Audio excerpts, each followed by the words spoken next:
Bonjour à vous tous. Désolé pour le malentendu parce que même moi, j'ai été surpris. J'ai été prêt à me loguer à 19h, puis j'ai vu que dans le système, c'était marqué 19h43. Je ne sais pas pourquoi le destin a choisi ce chiffre, mais, mais voilà, ici, ce soir. Alors, juste marquez dans le chat si vous m'entendez bien, si vous voyez le diapo sur l'écran et tout. Alors, j'attends vos réactions dans le chat, s'il vous plaît.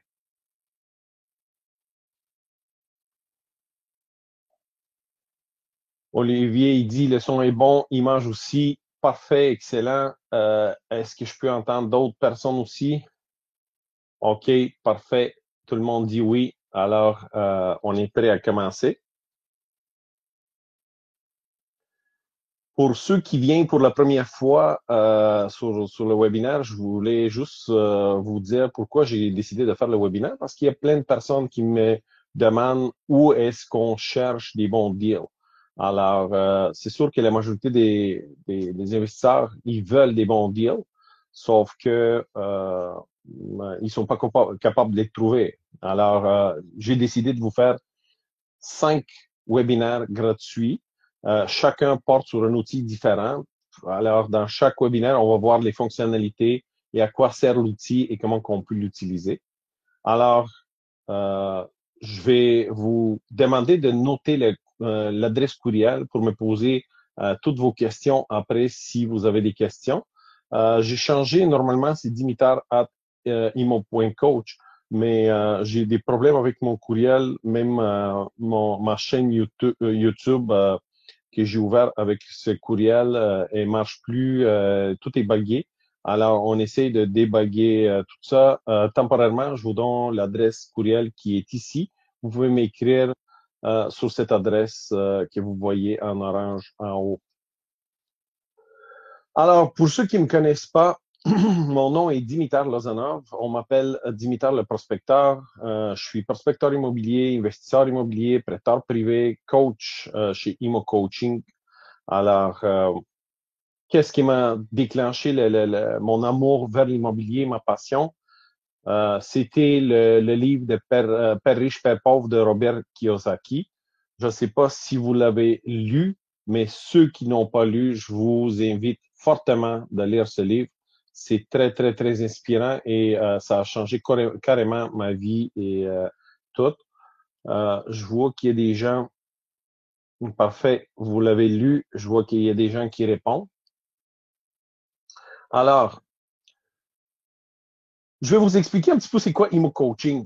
Rapidement, là, pour ceux qui ne connaissent pas, nous, on donne des formations en investissement immobilier. C'est des formations complètes. Alors, de A à Z, clé en main, on vous prend par la main, puis on vous montre comment faire. Alors, l'apprentissage comprend la théorie, la pratique en classe et la pratique sur le terrain. Alors, on va vous accompagner, puis vous allez voir step by step toutes les étapes d'une transaction immobilière, comment ça se passe et comment on fait des calculs et tout. On va tout vous montrer ça. Le but de tout cet exercice-là, c'est de vivre l'expérience par vous-même. Alors, moi, je vais vous faire vivre l'expérience d'investissement.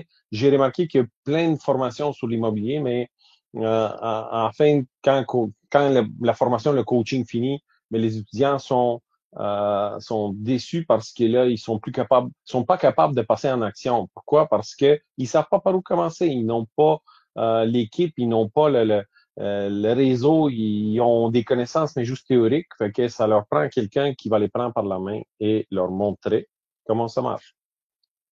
Alors, comme j'ai dit, ça prend trois aspects très importants pour commencer à investir en immobilier.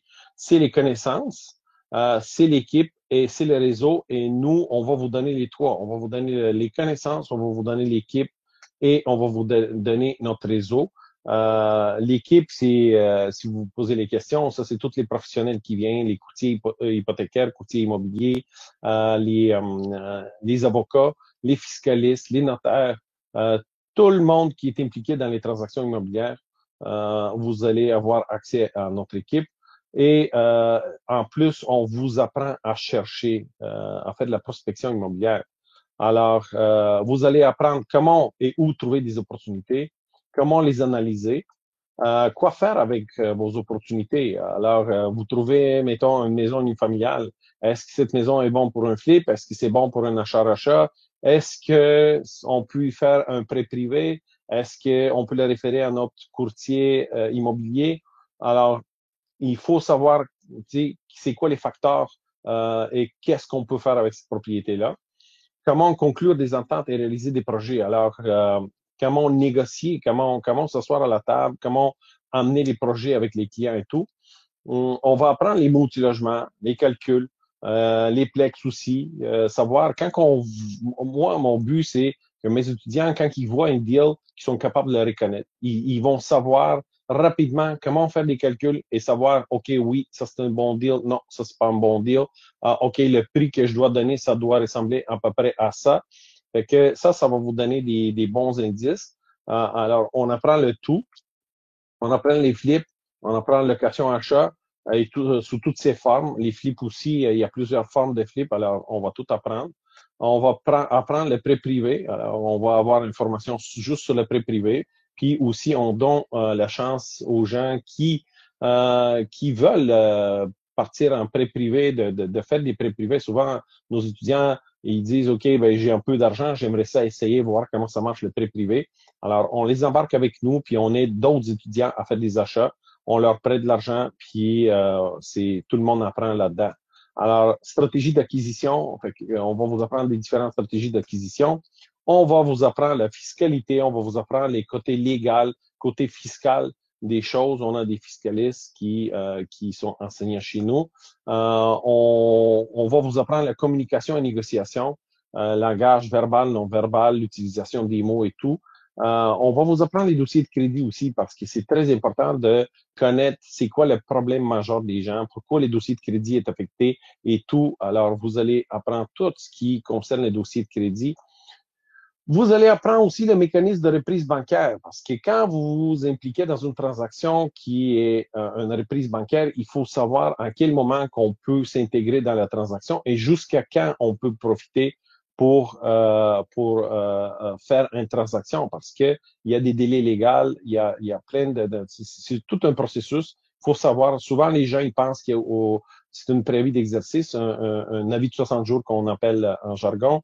Puis les gens souvent ils pensent qu'il y a 60e jour là, le ciel s'écroule puis il n'y a plus rien à faire, ils ont perdu la maison. Mais c'est pas comme ça. Vous allez apprendre jusqu'à où ça peut aller avec ça. Méthode de calcul. On va vous apprendre des méthodes de calcul pour chaque façon d'investir en immobilier. Alors, pour chaque module, on va apprendre comment calculer. Comment calculer la rentabilité, comment calculer c'est quoi le prix qu'on doit donner, comment faire des comparables, comment tout, comme j'ai dit, l'évaluation immobilière.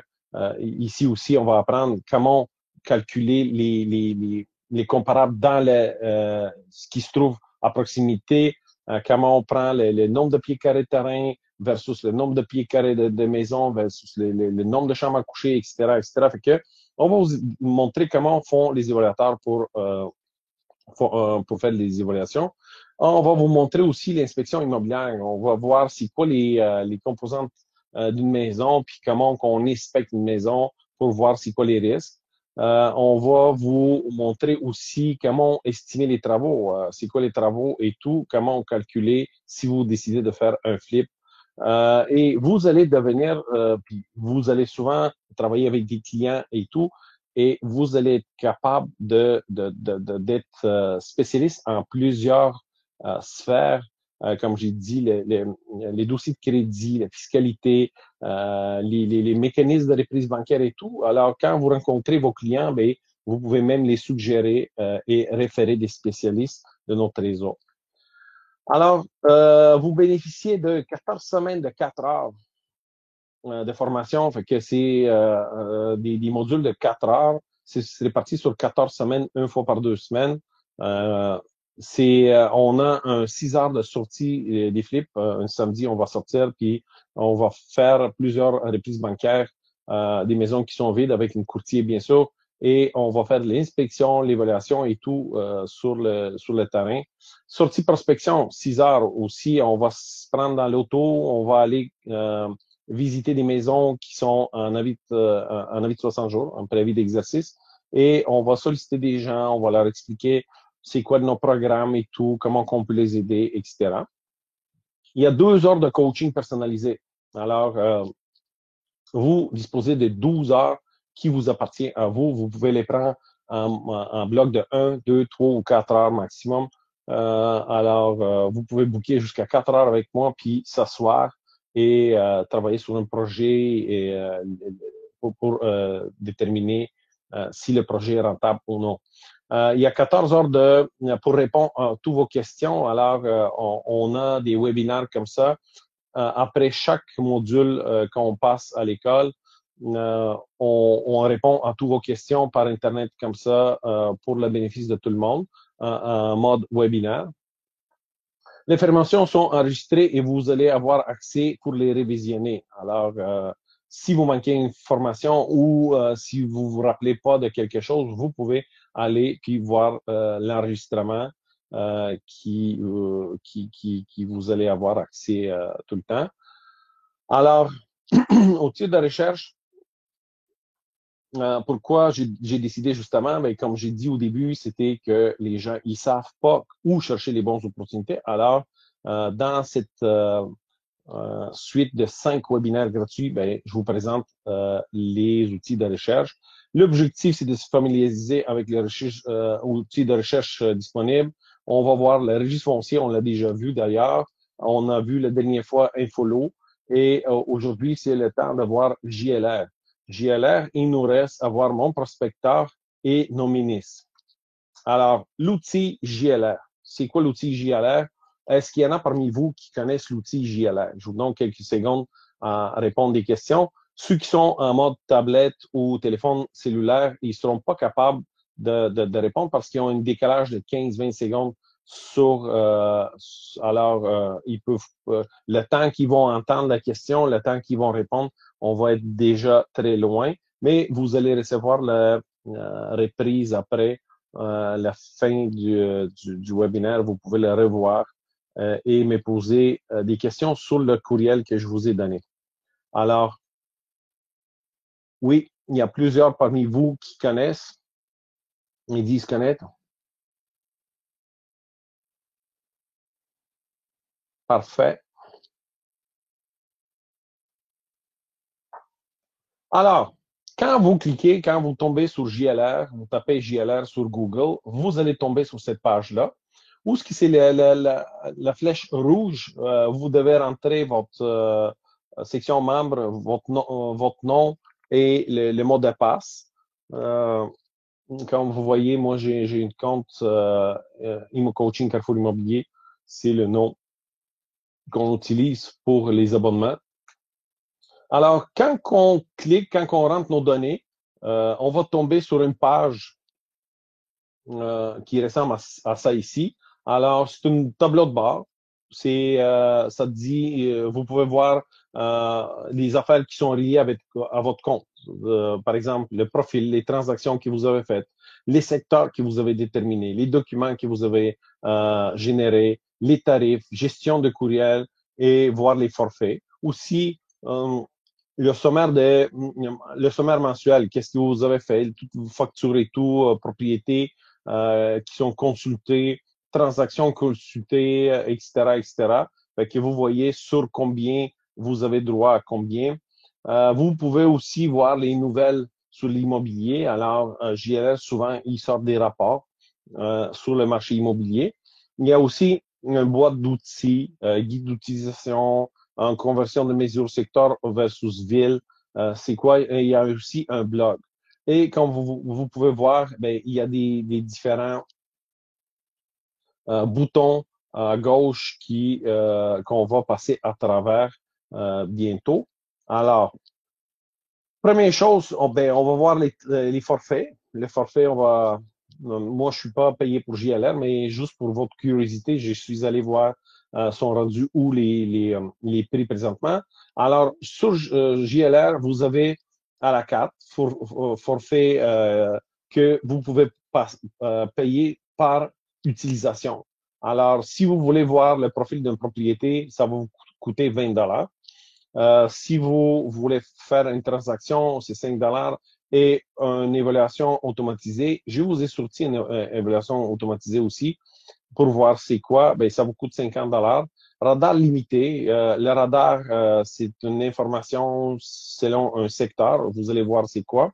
Et 5 propriétés sous alerte que vous pouvez mettre pour avoir des alertes sur 5 propriétés. C'est pas grand-chose, c'est juste pour essayer.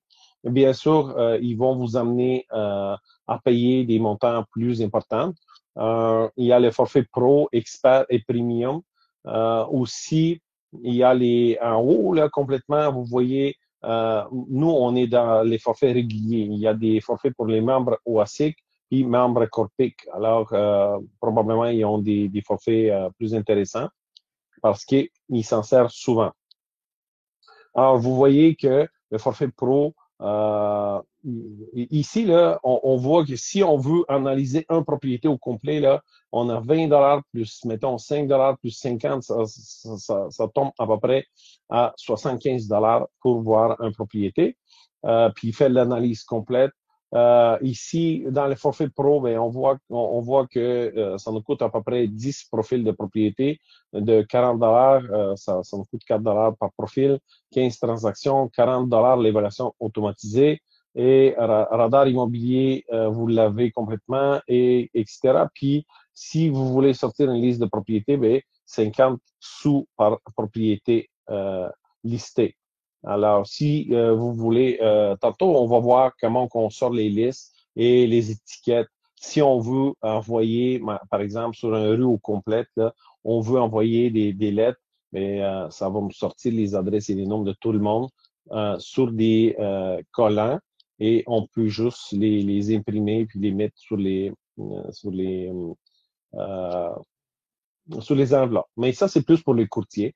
C'est un outil. On peut faire la recherche avec JLR. C'est beaucoup de gens qui l'utilisent pour faire des recherches, mais moi, je trouve pas que c'est le meilleur outil de recherche. C'est plus un outil de statistique. Alors, vous allez vous rendre compte bientôt quand on va passer à travers. Alors, on revient à notre page tableau de bord, puis on va voir si ici en haut, là, complètement, où c'est la flèche rouge, c'est recherche rapide.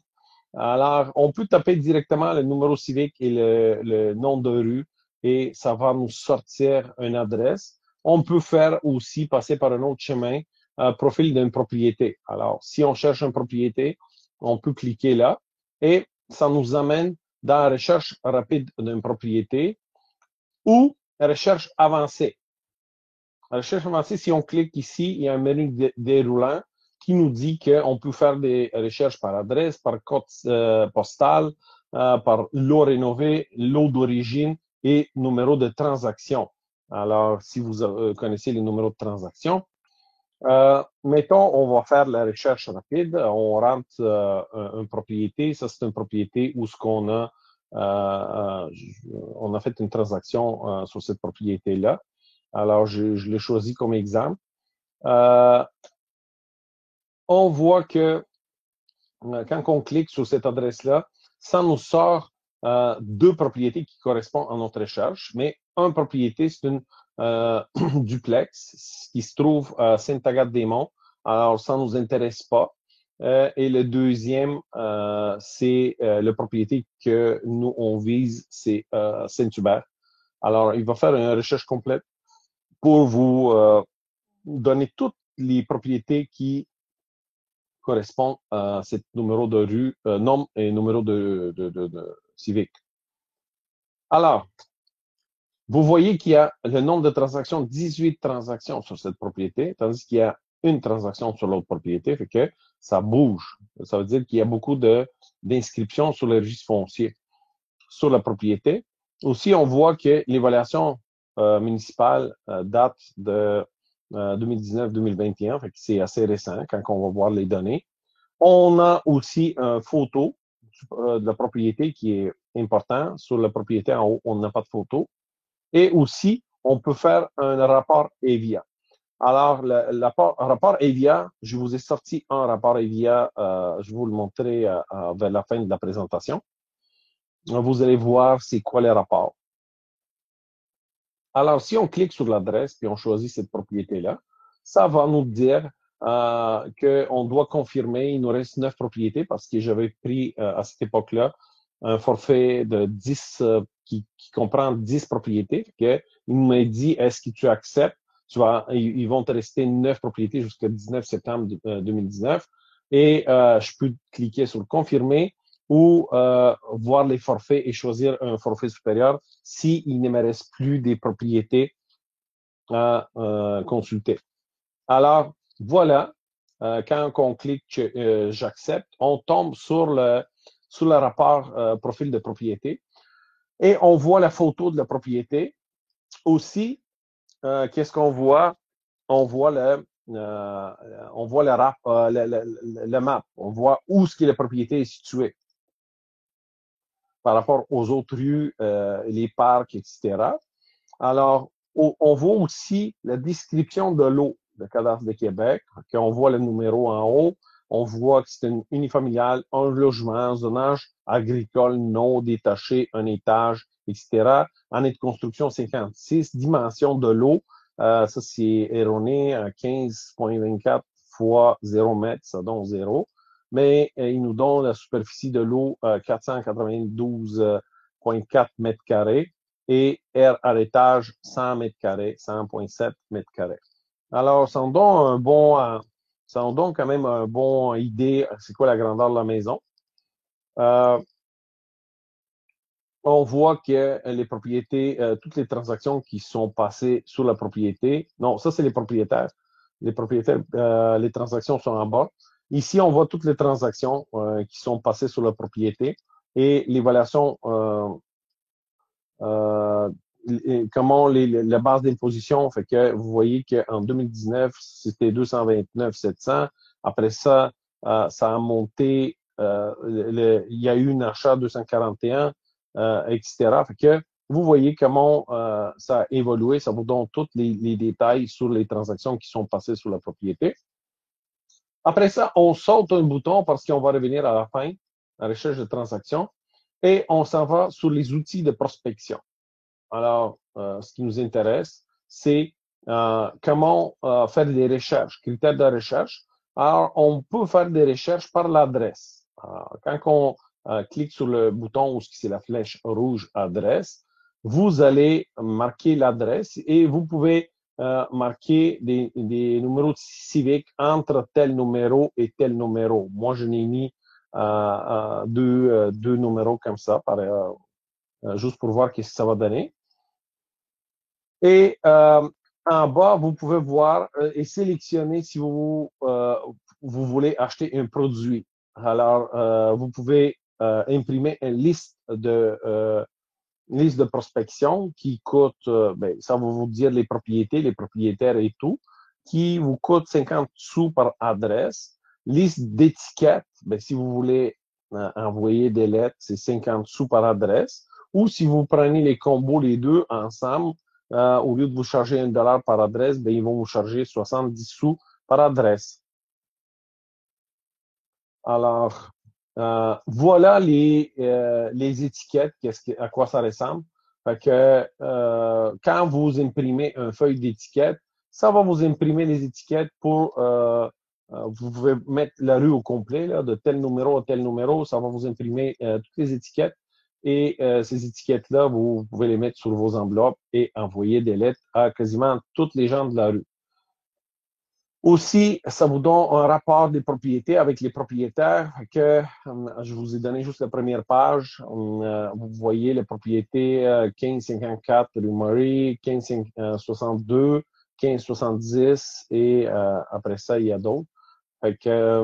C'est ça les propriétés. Ça vous donne le vente, ça a été vendu quand, la contrepartie, l'évaluation, c'est à combien. Alors, vous pouvez voir un petit peu le marché.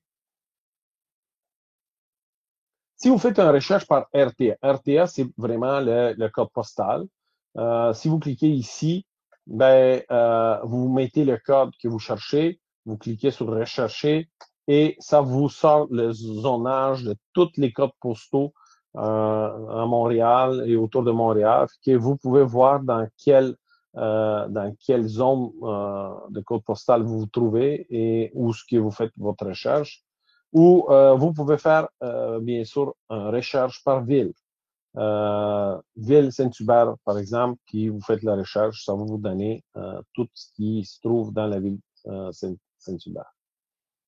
Alerte JLR. Alerte JLR, quand on clique sur alerte, on peut mettre des alertes. Alerte propriété sous alerte. Alors, si on observe, si on surveille une propriété, puis on veut savoir qu'est-ce qui se passe sur cette propriété-là, s'il y a un acte qui est publié ou quelque chose comme ça, ou si vous avez oublié de mettre un avis d'adresse, ça ici, l'outil va garder votre alerte, puis s'il y a une publication, il va vous avertir qu'il y a une publication.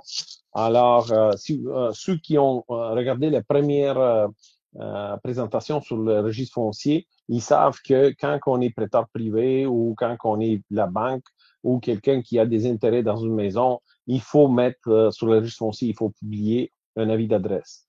Si on n'a pas fait ça, on risque de ne pas savoir qu'est-ce qui se passe sur la propriété, mais JLR nous donne cette possibilité-là d'avoir un alerte, quelque chose qui va nous prévenir s'il y a une publication sur le registre foncier ou on peut mettre aussi un secteur sous alerte. Alors, toutes les euh, transactions qui se passent dans ce secteur-là, vous allez avoir des alertes pour vous dire, OK, moi, je veux un alerte, par exemple, pour tel secteur. Alors, tout ce qui sort dans ce secteur-là, vous allez l'avoir comme alerte. Et vous pouvez mettre, comme vous voyez, mettre un ville sous alerte, mettre un code postal sous alerte, mettre un BPD. Ça veut dire que BPD, c'est la circonscription sous alerte. Et sommaire aussi des sélections sous alerte. Alors, aussi, vous pouvez mettre une propriété, comme j'ai dit, toute seule, sous une alerte pour savoir s'il y a des alertes, des choses qui se passent sur cette propriété-là. Vous pouvez aussi, au lieu de sortir puis de commander un acte, vous pouvez commander un acte, un index des immeubles. Ici, vous pouvez marquer le numéro de lot, puis dans l'outil avant, on a vu c'est quoi InfoLot. Alors, comment on peut trouver le numéro de lot. Et maintenant, on peut aller chercher par adresse, trouver le numéro de lot, le mettre ici, puis aller chercher un acte ou index aux immeubles. Ça veut dire que si on clique en haut, index des immeubles, de l'immeuble, on va marquer le numéro de lot. Si on clique sur acte, ben, on doit marquer le numéro d'acte, si on le connaît, bien sûr. Puis, ça vous dit que ça va vous coûter $1. C'est la même chose que chez au registre foncier. Alors, quand vous prenez le registre foncier et vous cherchez un acte, ben, ça vous coûte $1 par clic. Vous avez aussi le radar immobilier. C'est quoi le radar immobilier? C'est un outil qui vous donne plein d'informations statistiques. Ça vous donne le prix médian, ça vous donne le volume de vente, ça vous donne le délaissement. Comme vous voyez ici, volume de vente, délaissement et reprise. J'aimerais savoir, parmi vous, est-ce que vous savez la différence entre prix médian et prix moyen? Je vais vous donner une trentaine de secondes à répondre à cette question.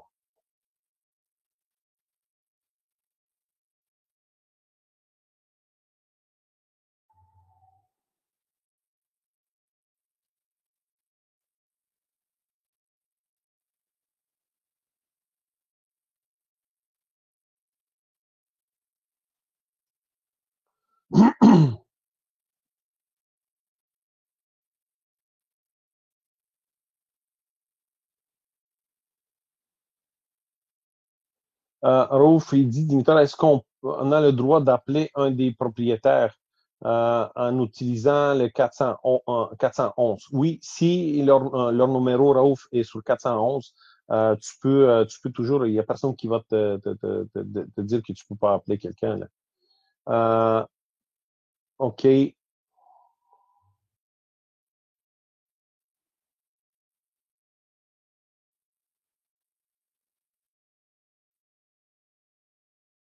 Oui, il y a un et deux webinaires sont également disponibles enregistrés. J'ai une chaîne YouTube, puis sur la page de IMO-coaching, page Facebook, là, vous allez trouver tous les enregistrements.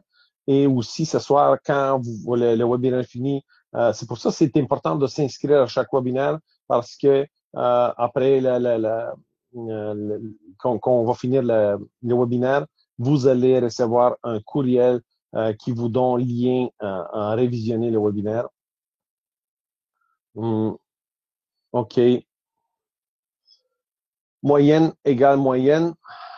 Médian égale le milieu. Oui, très, très vrai. Prix moyenne, c'est le total des prix divisé par le nombre. C'est le nombre. C'est quoi le nom page YouTube? C'est toujours le nom, c'est Info Immobilier. Mais comme j'ai dit, Emad, tu peux aller sur la page Facebook de Imo Coaching, puis tu vas voir, toutes les vidéos sont là. Les liens vers YouTube sont là. OK. Mais le prix moyenne, c'est comme on dit, on prend toutes les propriétés, on le divise par on fait la somme de tous les prix, on le divise par le nombre de propriétés, et ça nous donne la moyenne. Médiane, c'est vous prenez une propriété qui est exactement au milieu, fait que vous faites une liste de tous les prix en ordre croissant. Vous prenez une propriété au milieu, après ça, vous prenez, mettons, 5 ou 10 propriétés en bas et 5 ou 10 propriétés en haut de votre choix, de votre objet, et vous faites la même chose. Alors, ça vous donne un résultat beaucoup plus précis parce que ça va exclure toutes les variations extrêmes. Là, parce que si vous voyez, si vous avez des propriétés qui sont vendues à 50 000 parce que c'est scrap et d'autres qui sont vendues à 500 000, ben, vous pouvez pas vraiment faire un moyen de entre 50 et 500 000. Là, c'est ridicule, ça va fausser toutes vos données. Mais quand vous prenez juste le milieu, ça va vous donner, une réponse beaucoup plus précis. Alors, comme j'ai dit ici, prix médian, volume de vente et le délaissement. Quand on fait des statistiques, vous voyez ici que quand on fait notre recherche, ben, on choisit les RMR Montréal, ici le choix de type de propriété unifamiliale, et on veut savoir pour quelle période on fait la recherche, parce que comme j'ai dit, GLR, c'est un outil statistique et ça nous donne des semestres, des différents semestres dans l'année qu'on peut faire les recherches. Après ça, on lui dit générer, puis ça nous donne cette page-là. Vous voyez ici RMR Montréal, unifamilial et premier semestre 2019. Ensuite, on veut voir c'est quoi les ventes immobilières. On consultait des ventes. Alors, l'analyse de secteur, ben, ça nous montre c'est quoi le secteur. Comme vous voyez là, ici, c'est quasiment jusqu'à Saint-Jean sur Richelieu, sur la rive sud, Beauharnois, Vaudreuil-Dorion, Montréal-Est, Laval, Montréal, Saint-Jérôme. Si c'est assez large comme territoire, puis ça vous donne le prix médian qui est de 330 000 par propriété pour le premier semestre de 2019. Mais on ne peut pas trop se fier parce que les secteurs est trop large. Il faut aller vraiment par un code postal, une ville ou vraiment une adresse, quelque chose de plus ciblé. Et qu'est-ce que ça veut dire ici? Prix médian 330, puis le prix versus évaluation, ça c'est important de le savoir, c'est 113. C'est quoi ça, 113? C'est 113% de l'évaluation. Alors, si l'évaluation c'est 100 000, le prix réel de la propriété sur le marché, c'est 113 000. C'est 13% de plus que l'évaluation municipale. Alors, vous voyez, une évaluation municipale euh, de tel prix, ben, vous la majorez de 13%, ça va vous donner. Mais comme j'ai dit, c'est pas précis. Le secteur est assez grand. Juste pour vous dire que ça donne quand même beaucoup de données. Combinaison de volume et du prix médian. Alors, on voit le volume, puis on voit le prix médian. On dit dans le secteur, c'est 330 000. Les variations, il y a une augmentation de 4,8% de prix pour le semestre. Ça, c'est pour la moitié de l'année. Augmentation de 4% du prix. Puis aussi, le volume, on voit les volumes a augmenté de 0,8%. Il y a une augmentation. Quand les chiffres sont en vert, c'est une augmentation. Quand les chiffres sont en rouge, il y a une baisse, une diminution. Puis aussi, on voit pour les 12 derniers mois, 2 semestres, c'est quoi les variations. Après ça aussi, on voit les volumes des ventes versus prix médian. Alors, on a deux graphiques qui sont combinés ensemble. Vous voyez que le volume des ventes, ben, il augmente tranquillement avec chaque semestre, puis aussi les prix qui augmentent. Ici, la prochaine page, ça vous donne les types de propriétés qui sont vendues, des terrains, 6 logements, 2, 5 logements, familial, condo, etc. Et aussi, ça vous donne les valeurs des ventes. Alors, vous pouvez voir que 77% des propriétés qui sont vendues à Saint-Hubert sont dans une range de prix entre 200 et 500 000. Puis les propriétés qui sont de 100 à 200 000 sont de plus en plus rares. Fait qu'il y a juste 6%. On voit aussi qu'il y a des propriétés de 500 à 1 million, il y a 14%, puis 1 million et plus, là, juste 3% des propriétés qui sont dans le secteur. Prix médian, vous pouvez voir comment le prix médian varie par semestre. Et ce que vous pouvez remarquer, c'est que toujours le premier semestre de l'année, la première moitié de l'année, le prix est plus bas. Et la deuxième moitié de l'année, le prix est plus haut. OK? C'est une tendance qui suit avec les années. Il y a toujours où c'est marqué 2014, 1, c'est le premier. 2, c'est le deuxième. Le deuxième est plus haut que le premier. Après ça, ça baisse. Au début de l'année, les prix baissent. Vers la deuxième moitié de l'année, les prix augmentent. Première année, baisse, augmente, baisse, augmente, baisse, augmente. Puis ça s'en va en montant tout le temps. Aussi, vous pouvez voir le nombre réel, le volume des ventes. Alors, ce qu'on constate ici, c'est complètement le contraire de ce qu'on voit en haut. On voit que le premier semestre, il y a plus de ventes. Le deuxième semestre, il y a moins de ventes. C'est explicable. Pourquoi? Parce que le premier semestre, comme vous voyez en haut, là, les prix sont plus bas, il y a plus de ventes. Deuxième semestre, les prix, vu que les ventes augmentent, le marché il se régularise comme ça. Quand on voit qu'il y a beaucoup de ventes, mais là, les vendeurs, ils montent les prix. Fait que les prix augmentent, le nombre de ventes diminue. Après ça, le premier semestre, les prix rebaissent un petit peu parce que les ventes, on a vu qu'il n'y a pas, les gens, ça les freine les prix. Au moment qu'on baisse un petit peu les prix, on voit que 2015, le premier semestre, il y a plus de ventes. Alors, c'est exactement l'opposé. Et on s'en va sur le bouton mauvaise créance.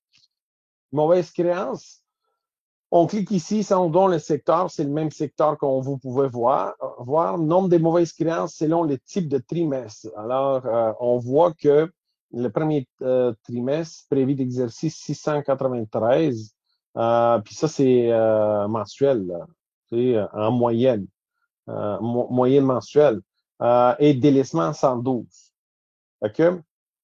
Il faut savoir qu'au Québec, il y a environ, en 2019, il y avait 693 13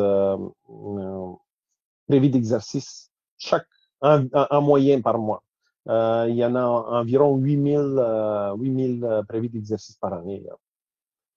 Puis, ça vous donne le variation. Vous voyez que la variation, ça s'en va à la baisse. Ça s'en va, les prévis d'exercice. Je les ai vus récemment, il y a 2, 3 mois. C'était environ 500, 590, quelque chose comme ça. Alors, il y a des baisses. Les prévis d'exercice, ils sont en baisse. Puis pour 2 semestres, en moyenne, la moyenne, c'est 1483. Prévis d'exercice, délaissement, hypothèque légale. Alors, ici, on voit les graphiques avec différentes couleurs. On voit que tout est à la baisse, puis comment ça fluctue, les nombres, selon les périodes. Aussi, le nombre de mauvaises créances, par type d'immeuble, on peut voir que les unifamiliales et les condos sont les plus touchés. Les 2 à 5 logements, il n'y en a pas beaucoup. Puis 6 logements et plus, c'est 1,1% des mauvaises créances. Nombre de mauvaises créances selon le type et le trimestre. Fait que, ça va vous donner tel type, tel trimestre.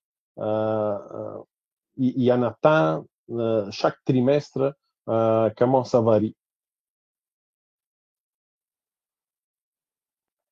Aussi, les préavis d'exercice. Les préavis d'exercice, nombre réel et moyenne, vous voyez que le nombre de préavis d'exercice par trimestre, par semestre, comment ça varie? Ça part de 1200 en moyenne, puis ça descend vers autour de 600, 650 là, en 2019, pour le trimestre de 2019. Aussi, les délaissements. Délaissement, c'est quand les gens là, ils laissent les clés à la banque. Ils vont dire, OK, on peut pas, on peut rien faire là, avec cette propriété-là. Voilà les clés. OK? Puis, c'est pas toujours volontaire. Hein? Il y a des délaissements volontaires et délaissements forcés. OK? Ça, c'est le nombre de saisies des propriétés ou le nombre que les gens n'ont pas trouvé une solution puis ils ont donné les clés à la banque. Nombre réel, hypothèque légale. Vous voyez que les hypothèques légales aussi, il y a une fluctuation avec le temps, puis les hypothèques légales, ils sont à la baisse aussi. Le secteur, quand vous cliquez sur le secteur, ça vous donne ça vous explique un petit peu c'est quoi le secteur dans Montréal, c'est quoi les types de propriétés, c'est quoi les années de construction, le pourcentage, etc. Alors, on voit que les bâtiments qui sont construits avant 1900, ils ajoutent 6%, entre 1900 et 1930, 5%, puis les gros, entre 1961 et après, jusqu'à maintenant, là, on peut dire que la majorité ça c'est vraiment, ça s'est construit et les immeubles sont beaucoup plus récents, que la majorité sont en 1961 et plus. Et le type de logement, comment sont répartis, vous voyez que la moitié des immeubles sont des unifamiliales et l'autre moitié, là, c'est splitté entre les autres types de logements. Alors, on revient à notre recherche de transactions. Okay? Quand on veut faire des recherches par des transactions, ben, on veut voir qu'est-ce qui s'est passé. Qu'est-ce qui s'est passé sur le registre foncier? Ça, c'est comme le livre des présentations sur le registre foncier. Alors, on peut le faire par le rue et numéro civique, par l'adresse, par le code postal, ville, par MRC, par la circonscription, le numéro de lot ou numéro de transaction. Alors, on peut aussi, quand on s'en va sur notre propriété de tantôt, là, notre exemple, générateur de comparables. Alors, on peut générer des comparables. Comme j'ai dit, les comparables ne sont pas nécessairement précis, mais ça nous donne une idée. C'est quoi? Quand on clique sur le bouton ici, ça va nous générer un rapport. Comme vous pouvez voir, ça, c'est notre sujet d'évaluation. Ça nous donne les données un petit peu le sujet, ça nous donne les prix, la variation du prix, etc. avec le temps. Ça nous donne les dimensions de l'eau, ça nous donne l'année de construction, aire de l'étage, etc. Ça nous donne les derniers ventes, ça s'est fait à quel prix, etc., à quelle date. Aussi, on peut faire des critères de vente. Quand on veut faire des comparables, vous savez que les comparables se font toujours, mais toujours avec des comparatifs qui sont vendus. Jamais ce qui se vend sur le marché. Ce qui se vend sur le marché, c'est votre concurrence. Il faut savoir qu'est-ce qui se vend et à quel prix, mais l'important, c'est pas combien le propriétaire demande. L'important, c'est combien le marché est prêt à offrir au propriétaire pour cette propriété-là. Alors, vous pouvez voir ici les différentes maisons, puis où ils sont situés sur la carte ici. Sur la map, on vous donne plusieurs propriétés. Vous pouvez cliquer, vous voyez à gauche là, complètement des crochets avec des numéros. Vous pouvez décrocher des maisons qui semblent à votre maison aussi et ça va vous faire des comparables. Comme vous voyez, il y en a plusieurs sur la même rue. Alors, on peut juste choisir les comparables qui sont sur la même rue, Murray, puis euh, juste évaluer ces maisons-là. En haut, vous voyez les statistiques de vente sélectionnées et présentes sur la carte. Il vous dit que le prix minimum, c'est 173 et 500, puis prix maximum 625. Okay? Tu sais, c'est quoi la comparaison entre une maison de 173 puis une maison de 625? Je ne sais pas. Ça vous donne le prix moyen, 307, puis valeur moyenne. Euh, c'est la valeur municipale moyenne. Alors, ça vous donne quand même une idée là, vers où ça s'en va, mais c'est complètement pas précis. Beaucoup des gens, ils aiment l'outil parce qu'ils disent qu'il y a des comparables, mais des comparables entre 173 500 et 625 000, c'est pas très comparable, ces deux-là. Alors, il faut vraiment chercher le prix médian, il faut avoir des connaissances quand même pour utiliser l'outil. Alors, comme vous voyez ici, là, c'est des petites maisons. Des fois, ils ont des petites photos, puis on peut, par la photo, déduire que ça ressemble un peu à une autre maison. Fait qu'on peut le laisser comme comparable pour voir à combien ça se vend et tout. Évaluation automatisée EVIA. Alors, vous pouvez faire un rapport EVIA, puis je vous ai fait un rapport ici pour vous montrer c'est quoi.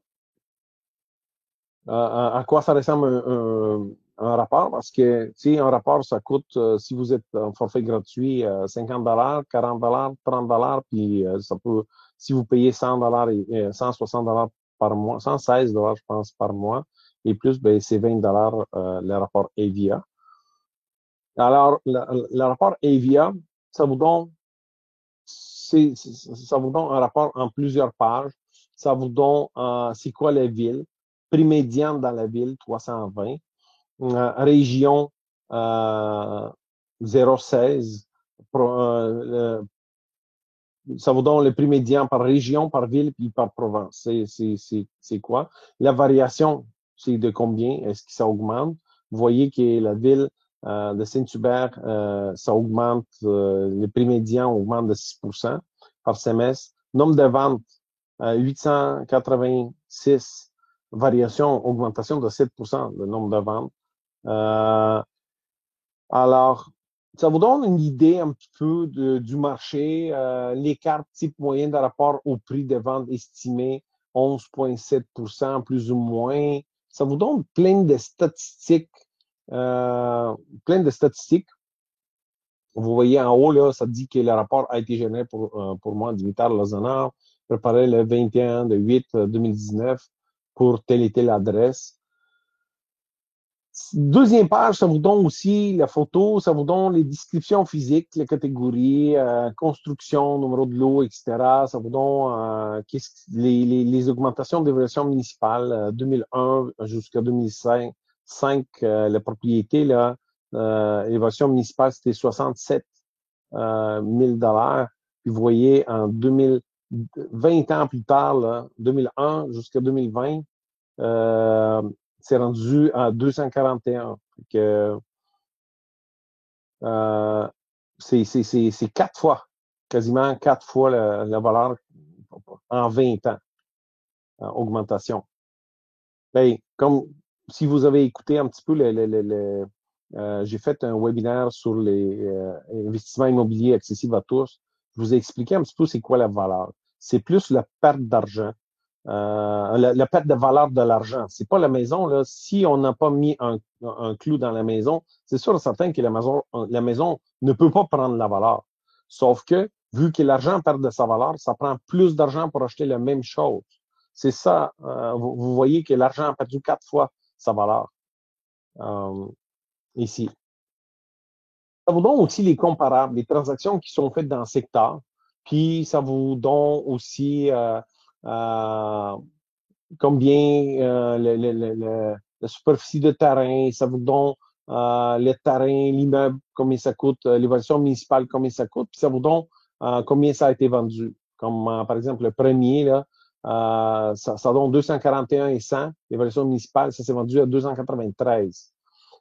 Puis ça vous dit que ratio pré-valeur, selon l'évaluation RPVE, selon l'évaluation, c'est 121%. Ça veut dire qu'il est 21% plus haut que l'évaluation municipale.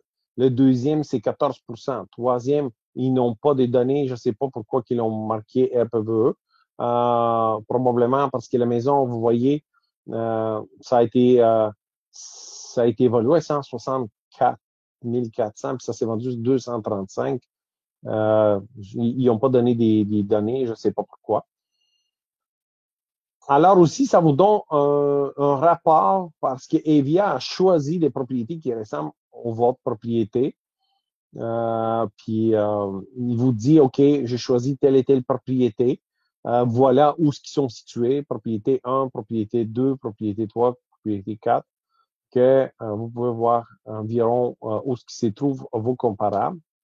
Ça vous donne aussi évaluation des volumes de vente familiale à Saint-Hubert. Okay? Ça vous fait une analyse assez complexe, mais ça ne peut pas remplacer une évaluation par un évaluateur agréé ou si c'est vous-même qui faites. C'est un ordinateur qui génère les données. Là. Il ne faut pas se fier à 100%. Si vous le faites vous-même et vous savez comment évaluer une maison, vous savez quelle maison prendre en considération, c'est quoi les variations que vous voulez avoir dans vos comparables et c'est quoi le délai de vente aussi. Parce qu'ici, ils disent, OK, il y a tant de propriétés qui sont vendues, mais est-ce qu'ils sont vendus, la période de vente, ça a pris combien de temps? Est-ce que la maison a été un an et demi sur le marché ou ça s'est vendu en 3 mois ou ça s'est vendu en une semaine? Okay, ça, c'est très important aussi quand on fait l'évaluation. Alors, on a différentes statistiques ici, évaluation de prix médian familial au cours des 36 derniers mois. Fait que ça vous donne en 3 ans comment ça a varié les prix. Puis ça vous donne les statistiques aussi, évaluation de volume de vente. Fait que on voit que les volumes de vente augmentent, puis les prix augmentent. Fait que on n'a pas à s'inquiéter. Tout s'en va vers la hausse. Et aussi, on voit les secteurs chauds dans le sens que plus que c'est rouge et dense comme couleur, mais plus que les prix sont élevés, puis plus que c'est vers le bleu, jaune-bleu, mais les prix baissent. Alors, comment c'est réparti sur la rive sud, Longueuil, Saint-Lambert, Brossard, Saint-Basile, Carignan. Dans le secteur-là, vous voyez un peu les prix. Rapport EVIA, ça vous donne aussi profil socio-économique. Alors, ça vous donne, c'est quoi la population? Combien de personnes habitent dans le secteur? dans la ville. Puis ça vous donne la région, province de Québec, etc., superficie en kilomètres. Ça vous donne la population, combien de personnes sur kilomètre carré. Ça vous donne la densité. Ça vous donne le propriétaire, combien les personnes sont propriétaires dans le secteur, dans la ville. Parce que, combien de locataires aussi. Que, revenu médian familial. Est-ce que vous savez comment savoir par les revenus, comme vous voyez ici, le revenu médian familial, là, 87 808 $, pour déterminer c'est quoi la capacité d'achat d'une famille, vous faites 4 fois les revenus familiales. Fait que dans ce cas-là, 87 808, ça vous donne à peu près environ 350 000. 350 000, vous prenez les chiffres, vous multipliez par 4 et vous savez que cette famille-là peut se permettre de s'acheter une propriété qui ne dépasse pas 350 000. Alors, ça, c'est vraiment une évaluation de pouce, là, mais souvent, quand vous voyez que dans ce quartier-là, les gens, les salaires des familles, c'est environ ça, ben, vous savez que, par exemple, si vous avez des propriétés, vous achetez une propriété, vous voulez faire un flip et, pour une propriété de 500 000 et plus, vous n'allez pas trop trouver des acheteurs parce que les revenus médians familiales ne le permettent pas. T'sais. Alors, ça, c'est un bon outil aussi de déterminer euh, si, si on s'embarque dans quelque chose. Si, par exemple, on sait que la maison, après rénovation et tout, on peut la vendre 250 jusqu'à 300 000, ben oui, les revenus médians familiales le permettent, on va trouver des acheteurs. Et ça vous donne l'âge médian de population, 43 ans, 41 ans, etc. Alors, la population est assez jeune. Il y a des quartiers, des secteurs où la population est vieillissante. Alors là, on peut se concentrer parce qu'on sait que les gens, à un moment donné, ils vont vendre les maisons, puis on peut faire des recherches. Fait que, comme j'ai dit, c'est vraiment un outil de statistique, là. Puis, par les statistiques, on peut déduire beaucoup de choses. Ça nous parle sur le marché, ça nous parle sur la ville, ça nous parle sur le secteur, ça nous parle sur tout, mais c'est pas vraiment un outil de recherche, un outil de prospection. C'est plus un outil de statistique. Il y a beaucoup de courtiers, des notaires, des gens qui s'en servent, et plus justement pour évaluer les marchés. Euh, Vous voyez aussi les professions. Ici, ils ont divisé les professions par ville, par secteur, gestion, des gestionnaires, des gens d'affaires, des ventes et services, art, enseignement et droit, services, 9%, etc. Fabrication et services d'utilité publique, 9%. Fait que c'est quoi les professions, un petit peu les gens, aussi les langues parlées, on voit la forte présence des langues françaises, 86%, que on voit que les immigrants sont pas beaucoup dans le secteur. Je suis même surpris que grec dans le secteur, c'est juste à côté de l'église grecque, il y a 0%. C'est surprenant. Répartition des âges. Vous voyez comment les âges sont répartis. Fait que entre vraiment entre 20 et 64 ans, là, c'est le plus gros de la population. Puis on voit que la majorité, c'est vraiment entre 50 et 64 ans. Et à la fin, le rapport Avia vous dit que ce document ne constituera pas un rapport d'évaluation professionnelle et que ici, c'est le document avec les petits chiffres, là, avec les petites lettres qu'il faut lire à la fin pour vous dire qu'il ne faut pas trop se fier sur ça. C'est un rapport qui est basé sur vos connaissances et vous allez devoir faire votre évaluation par vous-même. Alors là, ça fait environ 1 heure qu'on est ensemble. Les questions, comme j'ai dit, je vais vous pouvez m'écrire sur mon adresse courriel que je vais vous montrer tantôt. On va faire un recap. Alors, nous avons découvert l'outil de recherche JLR, son utilité, ses fonctionnalités et son application. Et c'est mon jour de chance comme ceux qui ont été déjà ici. C'est pas mon jour de chance, c'est votre jour de chance. J'ai donc à chaque webinaire la chance d'une personne de montrer combien cette personne-là est motivée.